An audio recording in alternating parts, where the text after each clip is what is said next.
যারা দুনিয়াতে মানুষকে নসিহত করত কিন্তু নিজেরা আমল করত না।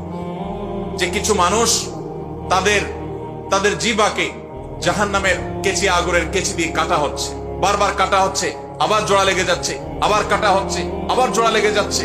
এই নির্মম শাস্তি দেখে অনবরত এই শাস্তির মধ্যে তারা যন্ত্রণার মধ্যে, আযাবের মধ্যে আছে।